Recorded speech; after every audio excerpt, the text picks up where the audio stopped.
مسلم میرے عزیزو، آج تمام دنیا میں عالمی خاندان کا دن منایا جاتا ہے اور ساری دنیا اس حقیقت سے آشنا ہے کہ پہلا خاندان آدم اور حوا ہی کا خاندان تھا۔ یہودی مذہب، مسیحی مذہب اور اسلام بھی ایمان کے نقطہ نظر سے آدم اور حوا کو پہلا خاندان سمجھتی ہے کہ یہ خاندان تاریخی حیثیت رکھتا ہے، حقیقت رکھتا ہے۔ آدم کے بارے میں یہودی روایت ہے کہ اس کی عمر 930 سال تک تھی، اور بائبل مقدس میں بھی یہ تاریخ ہمیں ملتی ہے، اور یہودی روایت میں اس کے 56 بچے تھے۔ اس طرح اس خاندان سے ہمیں یہ بھی پتہ چلتا ہے کہ خدا ہی اس خاندان کا خالق اور مالک ہے، اور خدا خاندان کے ذریعے سے تخلیق کے کام کو بھی جاری رکھتا ہے، اور خدا اپنا جلال بھی دکھاتا ہے، اپنی شخصیت کو بھی سامنے لاتا ہے کہ خدا خاندان کے ذریعے کیا چاہتا ہے۔ یہ خاندان نافرمانی کا شکار ہوا، شیطان کے کہنے پر اس نے عمل کیا، نافرمانی کی، لیکن خدا پھر بھی اس خاندان کو بچاتا ہے، اور مجھ سے میرے عزیزو، خدا نے اس خاندان کو بچانے کے لیے اپنا بیٹا بخش دیا تاکہ وہ اس خاندان کو پاک کرے، اس خاندان کو بچائے۔ اور اس طرح مسلم عزیزو، خاندان خدا کی تخلیق ہے، اور خدا ہی اس خاندان کو بچا سکتا ہے۔ اس لیے مسلم عزیزو، خاندان میں پیار و محبت کا ہونا بہت ضروری ہے، خاندان میں اتحاد کا ہونا بہت ضروری ہے، اور سب سے بڑھ کر خاندان میں پاکیزگی کا، ایمان کا ہونا بہت ہی ضروری ہے تاکہ خاندان جو ہے کامیاب ہو سکے۔ ایک عورت نے اپنے شوہر کے لیے کچھ فروٹ خریدنا چاہا۔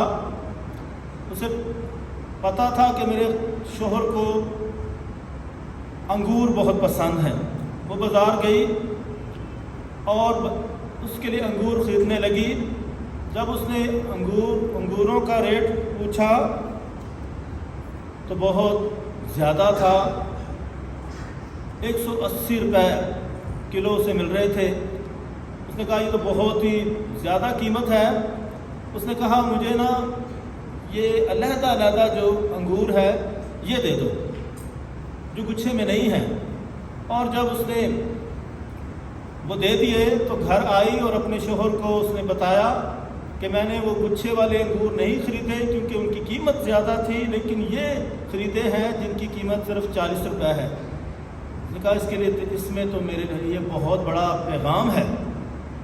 وہ جو گچھے میں ہیں، جو جڑے ہوئے ہیں،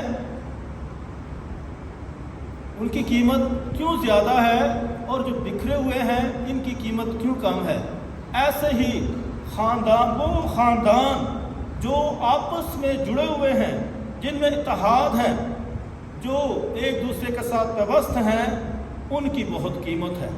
لیکن جو بکھرے ہوئے ہیں ان کی کوئی حیثیت نہیں ہے، ان کی کوئی قیمت نہیں ہے، ان کا کوئی وجود نہیں ہے۔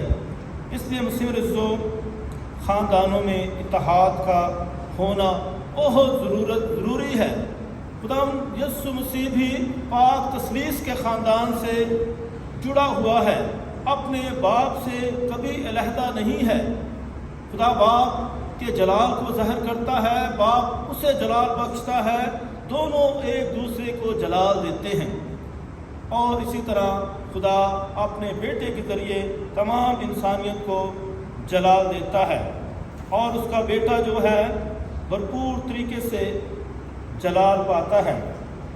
بائبل مقدس میں اس کے جلال کے حوالے سے ہمیں کئی حوالے ملتے ہیں۔ مقدس مرکز کی انجیل میں خدا کے لوگ جمع کیے جائیں گے اور خدا کی بادشاہی قائم ہوگی۔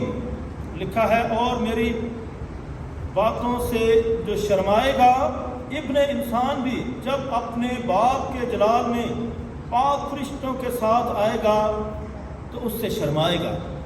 جو اس پر ایمان نہیں رکھتے ہیں، جو اس کا انکار کرتے ہیں، خداوند بھی ان کا انکار کرے گا۔ اور خدا کا بیٹا جلال کے ساتھ باپ کے دائنی طرف بیٹھا ہوا ہے۔ مقدس مرکز انجیل میں لکھا ہے اور 6 دن کے بعد یسوع نے پترس اور یعقوب اور یوحنا کو ساتھ لیا، انہیں ایک اونچے پہاڑ پر علیحدگی میں لے گیا اور ان کے سامنے اس کی صورت بدل گئی۔ خداوند جلال رکھتا ہے، اس نے مرنے کے بعد ہی جلال پایا ہے اور وہ جلال سے بھرا ہوا ہے، وہ پرفضل ہے اور اسی میں ہم نے جلال پر جلال پایا ہے۔ مسیح میں رسول وہ قادر مطلق اور خدا کی داہنی طرف بیٹھا ہوا ہے۔ مقدس مرکز کی انجیل میں لکھا ہے پھر کاہن اعظم نے اس سے پوچھنے لگا اور اس سے کہا کیا تو المسیح ہے ابن المبارک؟ یسوع نے کہا میں ہوں، تم ابن انسان کو القادر کے دائیں بیٹھا اور آسمان کے بادلوں کے ساتھ آتا دیکھو گے۔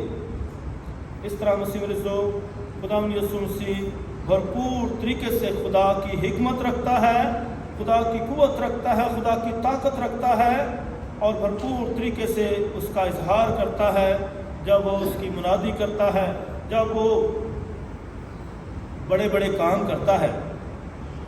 خدا آج بھی اپنے بیٹے کے وسیلے سے، اپنے لوگوں کے وسیلے سے بڑے بڑے کام کرتا ہے اور اس کے کام جاری ہیں۔ وہ مسلسل شیطان کو شکست دیتا رہتا ہے، وہ اپنے لوگوں کی مدد کرتا رہتا ہے اور وہ جلال کے ساتھ آئے گا۔ مقدس متی کی انجیل میں لکھا ہے اس کے 24ویں باب میں اور فوراً ان دنوں کی مصیبت کے بعد سورج تاریک ہو جائے گا اور چاند اپنی روشنی نہ دے گا اور ستارے آسمان سے گریں گے اور آسمان کی قوتیں ہلائی جائیں گی۔ تب ابن انسان کا نشان آسمان پر ظاہر ہوگا اور اس وقت زمین کے تمام قبیلے چھاتی پیٹیں گے اور ابن انسان کو بڑی قدرت اور جلال کے ساتھ آسمان کے بادلوں پر آتا دیکھیں گے۔ اور جو لوگ ایمان لاتے ہیں کہ وہ خدا کی طرف سے بھیجا گیا تھا کہ خدا کے لوگوں کو نئی زندگی دے اور ساری کائنات کو خدا کے متحد کر دے، خدا کے خاندان میں شامل ہوں گے اور انہیں اپنے کاموں کا اجر بھی ملے گا۔ اس لیے مسیح میں ضرورت اس بات کی ہے کہ ہم اس کے بیٹے پر ایمان لائیں اور اس کے حکموں پر عمل کریں۔ اور اس کے بیٹے نے ہمیں ایک ہی حکم دیا ہے کہ سب سے پیار کرو، سب سے پیار کرو، دوسروں سے پیار کرنا۔ انسان اپنے آپ سے تو پیار کرتا ہی ہے، لیکن دوسروں سے پیار کرنا، یہ حکم جو ہے دوسروں سے پیار کرنا، وہ نیا حکم نہیں ہے۔ اس حکم کا ذکر ہمیں پرانے عہد نامے میں مل جاتا ہے، احبار کتاب میں بھی لکھا ہے اور اسی طرح لکھا ہے کہ اب تو اپنی قوم کے فرزندوں سے بدلہ نہ لے اور نہ ان سے کینہ رکھ، تو اپنے ہمسائے کو اپنی مانند پیار کر، میں خداوند ہوں۔ اور مسیح یسوع مسیح تو کہتے ہیں کہ دوسروں سے بھی پیار کرو اور دشمنوں سے بھی پیار کرو، کسی کا برا نہ چاہو۔ مسلسل پیار و محبت کا درس خداوند ہمیں دیتے ہیں۔ اور تشریح شرح کی کتاب میں لکھا ہے پس تو خداوند اپنے خدا کو اپنے سارے دل اور اپنی ساری جان اور اپنی ساری طاقت سے پیار کر۔ یہ بڑا حکم بھی ہے اور پہلا حکم بھی ہے، اور اس کی مانند جو حکم ہے وہ اپنے ہمسائے سے پیار کرنا ہے، اپنی مانند پیار کرنا ہے۔ گویا یہ دوسرا حکم بھی جو ہے، جو پہلے حکم کی مانند ہے، یعنی پہلا حکم بڑا حکم ہے، پہلا حکم ہے خدا کے لیے یہ حکم ہے، اور یہی حکم جو ہے ہمسائے کے لیے بھی ہے کہ جتنا پیار آپ خدا سے کرتے ہیں ہمسائے سے بھی پیار کریں۔ یعنی کہ صرف خدا سے پیار کرنا ہے، دعا نماز کرنی ہے، لیکن ایک دوسرے کا خیال نہیں رکھنا ہے، ایک دوسرے کے ساتھ زیادتی کرنی ہے، ناانصافی کرنی ہے، پیار و محبت نہیں دکھانا ہے، اور نفرتیں رکھنی ہے، قدورتیں رکھنی ہے، ایک دوسرے کو دیکھنا گوارا بھی نہیں کرنا۔ اور اسی طرح مسیح رسول خداوند فرماتے ہیں کہ ہم ایک دوسرے سے پیار کریں۔ پیار کرنے کا جو درس دیا ہے یہ بہت عظیم درس ہے۔ مسیحی مذہب سارا محبت کے گرد گھومتا ہے کہ خدا نے دنیا سے ایسا پیار کیا کہ اس نے اپنا اکلوتا بیٹا بخش دیا تاکہ جو کوئی اس پر ایمان لائے ہلاک نہ ہو بلکہ ہمیشہ کی زندگی پائے۔ اور خدا ان بھی کہتے ہیں کہ اس سے زیادہ کوئی کس سے پیار نہیں کرتا کہ اپنی جان اپنے دوستوں کے لیے دے دے۔ تو مسیح میرے دوستو، یہ جو پیار یسوع مسیح جس کی بات کرتے ہیں یہ سیکریفیشل لو ہے، قربانی والا پیار ہے۔ اس میں قربانی دی گئی ہے اور اس نے اپنی جان کا فدیہ دیا ہے۔ یہ پیار جو ہے بہت مہنگا پیار ہے اور سچا پیار ہے، اس میں کوئی دھوکہ فریب نہیں ہے۔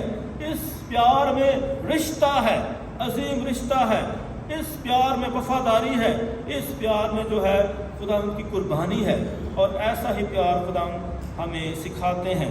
اور مسیح رسول شاگرد جو ہے اسی پیار کا اظہار کر رہے تھے اور اس کا پرچار کر رہے تھے، یسوع مسیح کی گواہی دے رہے تھے اور شہادت بھی حاصل کر رہے تھے۔ اور پولس رسول کے شاگرد جو ہے مختلف کلیسیاؤں کی طرف جاتے ہیں جہاں پولس رسول نے کلیسیاں بنائی تھی، اور وہاں جو ہے لوگوں کے ایمان کو مضبوط کرتے ہیں، انہیں مضبوطی عطا کرتے ہیں۔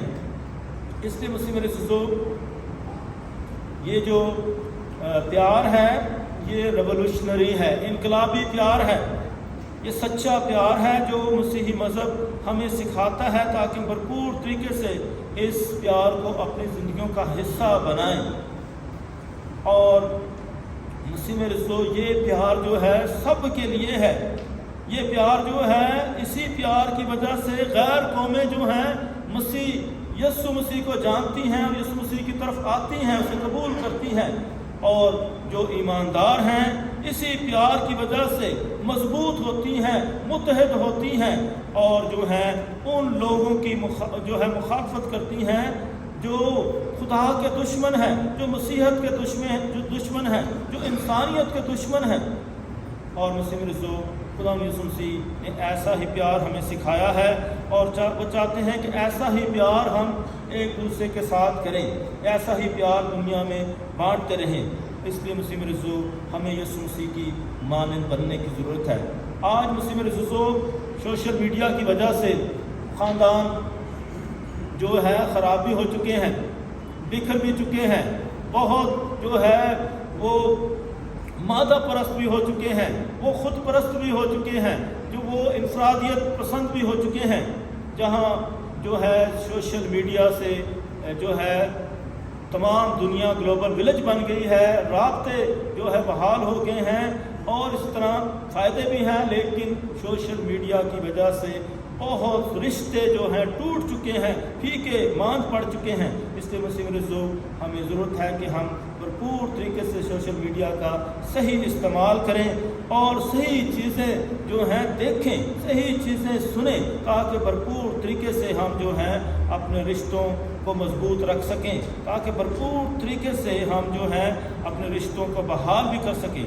اس لیے مسیح رسول آج کا دور جو ہے مادہ پرستی کا دور ہے، آئے ہم بھرپور طریقے سے اپنے رشتوں کی قدر کریں، ان رشتوں کو عزیز جانیں اور ان میں قربانی لے کر آئیں، ان میں حقیقی محبت لے کر آئیں، ان میں اتحاد اور یگانگت لے کر آئیں، تاکہ بھرپور طریقے سے ہم یسوع مسیح کے شاگرد کہلائیں، کیونکہ اس نے کہا کہ جو تم ایک دوسرے سے پیار کرو اور اس سے سب لوگ جانیں گے کہ تم میرے شاگرد ہو۔